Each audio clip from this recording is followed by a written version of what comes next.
Scene 7 in my version, which is the Oxford World Classics version based on the quarto, is a really long scene. And actually, if you've got the folio version, so any other copy really of King Lear that's broken into acts, this actually encompasses a number of scenes in that. So if you've got the folio version, this is Act 2, Scene 2, and Act 2, Scene 3, which in my version is sort of the first half of Scene 7, really. And the start of Scene 7, or Act 2, Scene 2, shows Kent's fortunes falling further. He's put in the stocks, basically, which is another symbol of Lear's fortunes being shot down, you know, which is shown by his loyal follower Kent actually being literally put into some stocks, literally lower than the other characters. We have an altercation at the start of Scene 7 between Kent and Oswald. Now, Oswald is almost Kent's counterpart. He's the loyal steward and follower of Goneril. So I think it's O'Toole talks about this, where we've got this real problem where we've got a real loyalty from Kent, but also from Oswald. So loyalty is neither good nor bad, because you know, Kent is loyal and therefore good, but Oswald is actually very loyal to Goneril, but actually a bad character. There's maybe some evidence that that can sort of resolve that conflict around about line 19, where Kent lists basically about, you know, about what Oswald is, and he says, you know, you're a knave, beggar, coward, pander, the son and heir of a mongrel bitch.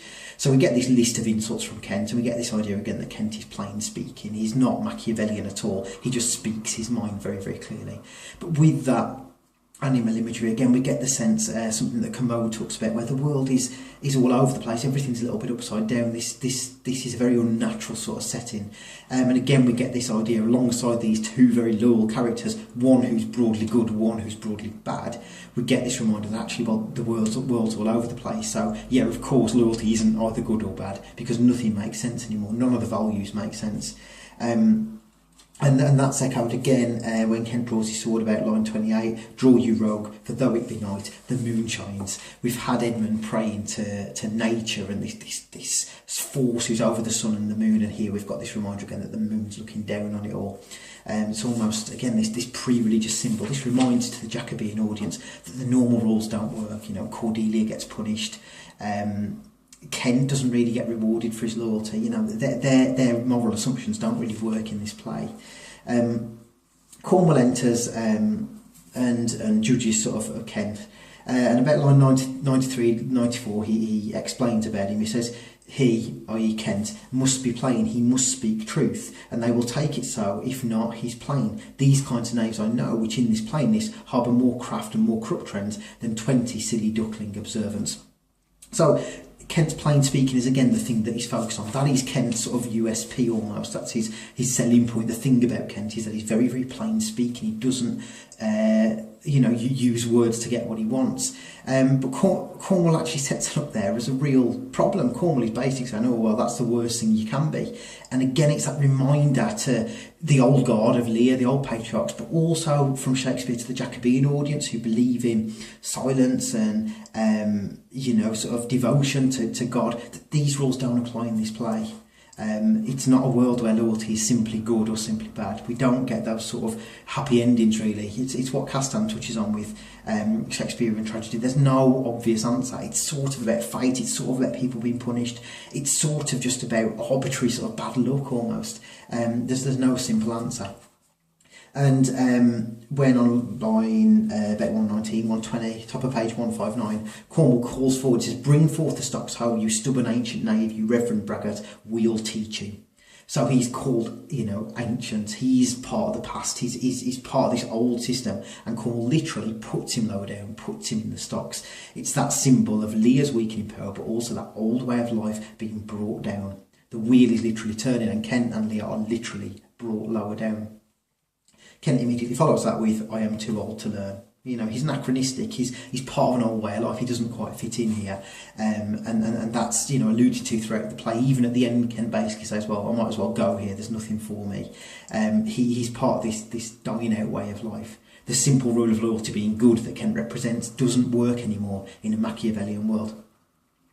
And then we get the big reveal of Regan about line 127, 128. Cornwall says, I'll put him in the stocks till noon. Regan chips in, till noon, till night, my lord, and all night too. It's the big reveal of Regan. We don't know what she's all about until now, but here she's chips in and she makes it worse. She eggs Cornwall on to do more, and that foreshadows the scene later on where she wants him to pluck out Gloucester's other eye.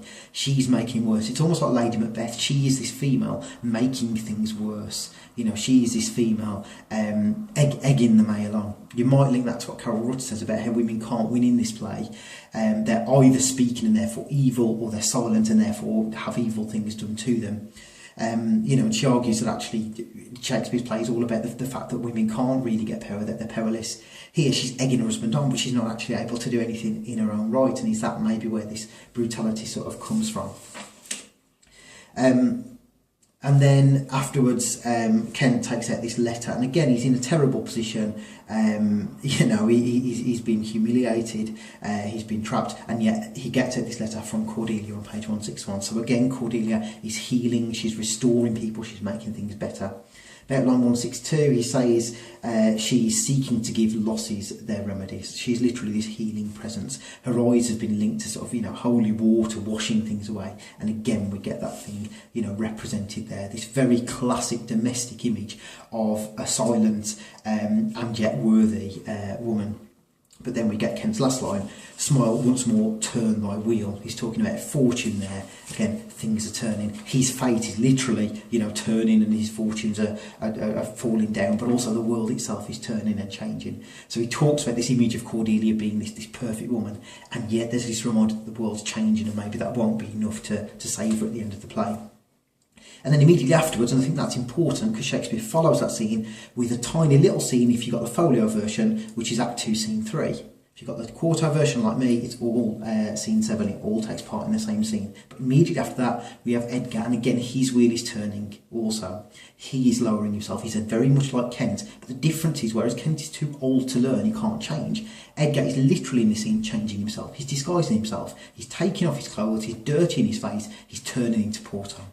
So we get this sense that Edgar is able to keep up with the changing world in the way that Kent and Lear and Gloucester can't. That's crucial, because who is it who's left at the end? It's Edgar and it's Albany, these two men who are able to adapt and change and you know, move with this world.